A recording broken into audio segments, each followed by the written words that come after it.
AP, Telangana జిల్లాల్లో వర్షాలు.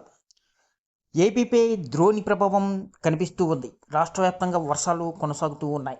ఇవాళ ఉత్తరాంధ్ర, కోస్తా, రాయలసీమ జిల్లాల్లో వానలు కురుస్తాయని ఏపీ విపత్తుల నిర్వహణ సంస్థ తెలిపింది. వర్షాలతో పాటుగా ఉరుములు, మెరుపులు అవకాశం ఉంటుందని, ఈదురుగాలులు వీస్తాయని చెబుతున్నారు. ప్రజలు అప్రమత్తంగా ఉండాలని సూచించారు. అలాగే కొన్ని జిల్లాల్లో మాత్రం ఎండల తీవ్రత కొనసాగుతుందని చెబుతున్నారు. ఇవాళ ఏపీకి సంబంధించిన వెదర్ అప్డేట్స్ మనం ఈ వీడియోలో తెలుసుకుందాం. ఈ వీడియోని ఎక్కడ స్కిప్ చేయకుండా పూర్తి వరకు చూడండి, లేకపోతే మీకు పూర్తి సమాచారం అంతు.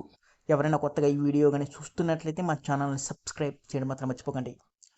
తూర్పు ఈతర్పు నుంచి తెలంగాణ, ఆంధ్రప్రదేశ్ మీదుగా తమిళనాడు వరకు ద్రోణి విస్తరించి ఉంది. ఈ ప్రభావంతో ఇవాళ శ్రీకాకుళం, విజయనగరం, పార్వతీపురం, మన్యం, అల్లూరు సీతారామరాజు, విశాఖపట్నం, అనకాపల్లి, కాకినాడ, గుంటూరు, బాపట్ల, పల్నాడు, మార్కాపురం, ప్రకాశ్, నెల్లూరు, తిరుపతి, చిత్తూరు, అనంతపురం, శ్రీ సత్యసాయి, కడప, అన్నమయ్య జిల్లాల్లో అక్కడక్కడ పిడుగులతో కూడిన తేలికపాటి నుంచి మోస్తరు వర్షాలు కురిసే అవకాశం ఉందని విపత్తుల నిర్వహణ సంస్థ తెలిపింది.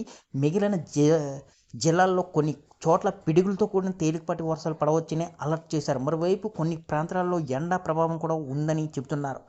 వర్షాలు పడే సమయంలో ఉరుములు, మెరుపులు ప్రభావం ఉంటుందని, ఆ సమయంలో చెట్ల కింద పోల్స్ దగ్గర నిలబడవద్దని హెచ్చరించారు. పొలాల్లో పనిచేస్తున్న రైతులు, కూలీలు, పశువులు కాపరులు మరింత అప్రమత్తంగా ఉండి వెంటనే సురక్షిత ప్రాంతాలకు తరలి వెళ్లాలని సూచించారు. శుక్రవారం శ్రీకాకుళం, విజయనగరం, పార్వతీపురం, మన్యం జిల్లాల్లో అక్కడక్కడ పిడుగులతో కూడిన మోస్తరు వర్షాలు పడ్డాయి.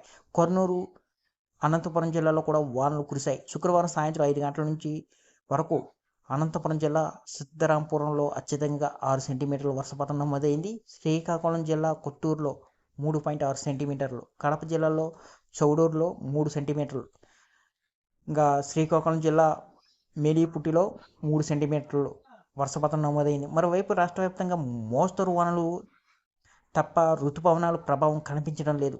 ప్రస్తుతం ద్రోణి ప్రభావంతో వానలు పడుతుండగా ఋతుపవనాలు వచ్చి 10 రోజులు దాటినా సరే ప్రభావం కనిపించడం లేదు. రైతులు వర్షాల కోసం ఎదురు చూస్తున్నారు. వర్షాలు పడతాయని చాలామంది రైతులు దుక్కులు దున్ని విత్తనాలు కూడా సిద్ధం చేశారు.